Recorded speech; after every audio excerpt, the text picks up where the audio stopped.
Basketball Beacon.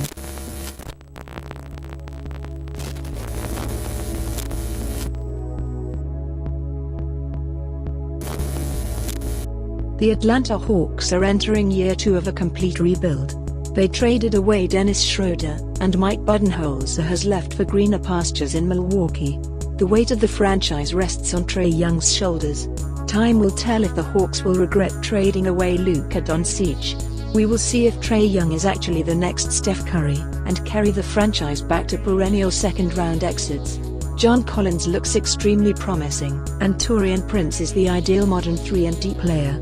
The future looks solid in Atlanta, but the present definitely looks unpleasant. The Boston Celtics are the heavy favorites to win the Eastern Conference. Barring another major injury or two, the Celtics should be able to breeze to the Eastern Conference Finals with no sweat. Although, I'd still bet on Brad Stevens to get this team to the Eastern Conference Finals regardless of who's healthy. This team has phenomenal depth. With a healthy Gordon Hayward and Kyrie Irving, paired with budding stars in Jaylen Brown and Jason Tatum, and the always criminally underrated Al Horford, this is the team to beat in the East. With the dark days of Billy King almost behind them, the Brooklyn Nets are almost back to relevancy in the league. The Nets have a promising core in D'Angelo Russell, Jarrett Allen, Rondae Hollis-Jefferson, Spencer Dinwiddie, and Caris LeVert, and own their first-round pick this summer for the first time in an eternity. Their general manager Sean Marks has done an incredible job cleaning up the cesspool that Billy King left this franchise in, with the Nets having a boatload of cap space next summer. There are still question marks regarding D'Angelo Russell, but if he stays healthy and shows more flashes of brilliance, then the Nets are in good shape. The Charlotte Hornets, led by Kemba Walker, should not have missed the playoffs last season, or even the season before. They certainly have enough talent to be a playoff team in the East, but this team always manages to choke every single close game. With stubborn head coach Steve Clifford finally out of Charlotte, Malik Monk should finally get playing time, and rookie Miles Bridges should be able to contribute as well. As long as Nicholas Batum and Cody Zeller stay healthy, and contribute alongside Kemba Walker, this should be a playoff team. Then again, the Hornets should have been a playoff team last year. If they miss the postseason again, this may be it for Kemba's time in Buzz City. The Chicago Bulls have a promising young nucleus in Zach LaVine, Jabari Parker, and Lauri Markkanen that can combine for 55 points a game or even more, but have already combined for 3 torn ACLs and a high-grade lateral elbow sprain. Not to mention the defense, that is non-existent in Chicago, is bound to get worse this season with Jabari Parker in tow. We will see how paying Zach LaVine $80 million for 4 years will turn out. But I surely can't say that his contract looks pretty. But Chris Dunn has been promising, and Wendell Carter Jr. could surprise some people during his rookie campaign.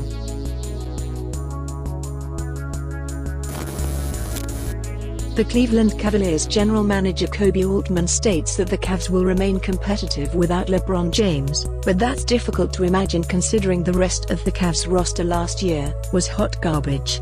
Kevin Love has never been the first option on a winning team. And with a roster fielding a cast of aging veterans in J.R. Smith, George Hill, and Kyle Korver as core rotational pieces, it's tough to imagine this team making the playoffs. It was almost as tough as me having to find highlights footage of the Cavs, not featuring LeBron, for this video.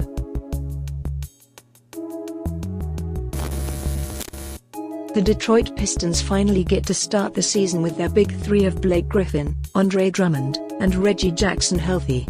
With the reigning Coach of the Year, Dwayne Casey, taking over for Stan Van Gundy, there is a lot of potential for this Pistons squad, if they all remain healthy of course.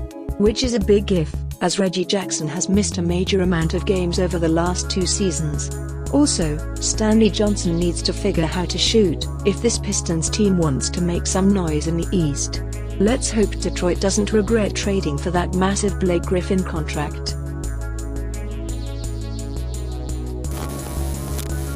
The Indiana Pacers were basketball's biggest surprise last season. After trading away Paul George last summer, they were destined to be one of the East's worst teams. Yet they shocked the entire league by snatching the 5th seed and took the Cleveland LeBrons to 7 games in the playoffs. With Victor Oladipo having a breakout season last year, there is a lot of hope of continued improvement in Indiana. We are still waiting for Miles Turner to take the next step. Perhaps this year will be the year. And with 6th man Tyreke Evans arriving after a fantastic year in Memphis, he should provide a spark from the bench, as well as additions such as Doug McDermott and Kylo Quinn. The Pacers should be an electric team to watch, and compete for a top seed in the East. The Miami Heat have been looking to regain their form as an elite Eastern Conference team since the days of the Big Three. But this season might not be that return to form for them. Goran Dragic is a great player and a borderline all-star, but Hassan Whiteside regressed last season, and this was prominent against the Sixers in last year's playoffs, with Whiteside being benched for a good portion of the series. The Heat literally added no one this offseason, due to having no cap space or draft picks.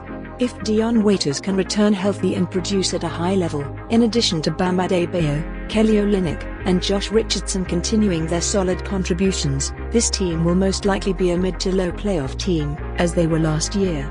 Because this is the same damn exact team. Oh, but the Dwayne Wade retirement tour should be fun, right? The Milwaukee Bucks' biggest off-season acquisition was getting an actual head coach in Mike Budenholzer. If Giannis Antetokounmpo can force his way to MVP considerations this season, and Budenholzer can retool the Bucks' offense to the days of the 2015 Atlanta Hawks, then the Bucks will contend for a top 4 seed in the East. Chris Middleton has shown flashes of stardom, most notably in last year's series against the Celtics where he was unstoppable. Rookie Donte DiVincenzo and former Buck Ursan Ilyasova should help space the floor, and Eric Bledsoe should have plenty of success in Coach Bud's offensive system. Brook Lopez is also an underrated addition to the front court, as he can help complement Thon Maker, John Henson, and Ilyasova. There's plenty to like about this Bucks team. Let's just hope this isn't the first of many years that they wasted Antetokounmpo's prime.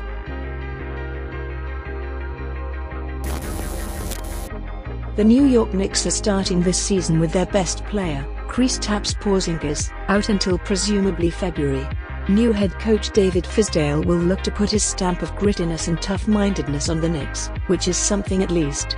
Especially as former coach Jeff Hornacek failed to make any positive impact on the franchise. With Porzingis out, all eyes will be on the youth movement in New York, featuring rookies Kevin Knox and Mitchell Robinson, as well as Mario Hezonja, Noah Vonleh, and Frank Ntilikina. Not much will happen in New York this season, as this will be mostly a development year for the young guys, and for Fizdale to implement his system and culture. We'll see if the Knicks can attract a big-name free agent next summer. Perhaps Kyrie Irving? I'm not so sure what the Orlando Magic are doing. This franchise hasn't made the playoffs since Dwight Howard was last in town, and they only have 3 of their last 6 lottery picks on the roster. Frank Vogel didn't work out at head coach, but then they went and hired Steve Clifford. Out of all people. The Magic still lack a franchise player, although Aaron Gordon has shown signs of being a star in this league.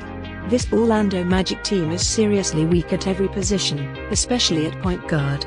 I think they're starting DJ Augustine next season. What a joke. I'm not so sure what's going down in Central Florida. This franchise has traded away talented players like Victor Oladipo and Tobias Harris in recent years. Let's hope Jonathan Isaac and Mo Bamba will be good, because this franchise desperately needs it. The Philadelphia 76ers had a spectacular year last season, where we all saw the late Sam Hinkie's process finally come to fruition, resulting in a 52-win season, and a run to the second round of the playoffs. Now the question poses for Philly is, where to take it from here? The Sixers had their sights on LeBron James or Kawhi Leonard this summer, but missed out on both. The Sixers did however acquire Wilson Chandler to replace sharpshooter Ursan Ilyasova, who left for Milwaukee, and drafted Zaire Smith, who became injured, as is tradition with all Sixer rookies. Markelle Fultz finally seems able to shoot again, and with Joel Embiid, Ben Simmons, and Dario Saric, they probably have the most talented young core in the NBA. Now let's just hope their new GM takes it easy with his Twitter burner accounts this time.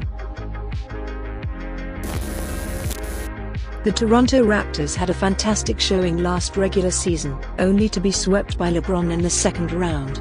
This led to massive changes in the North, starting with firing their Coach of the Year winner in Dwayne Casey, and trading the best player in franchise history in DeMar DeRozan. These changes, however, only made the Raptors more dangerous. With Kawhi Leonard in town, the Raptors have a legitimate superstar.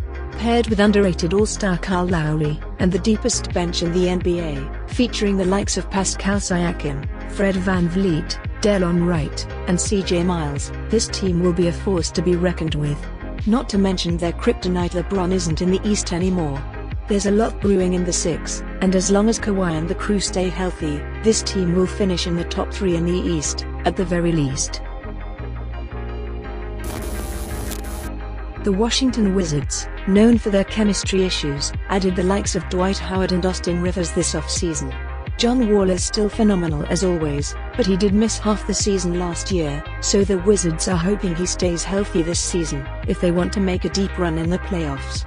Bradley Beal looked like a star at times when John Wall was out, and when they're both healthy, this is one of the top backcourts in the NBA. Otto Porter is automatic from deep, but his contract is a bit unsightly, making it tough to make drastic roster changes. The Wizards' depth is a huge concern though. Other than Kelly Oubre Jr., there's no proven scorer on the bench. It'll be interesting to see how Howard and Rivers fit into the Wizards' locker room.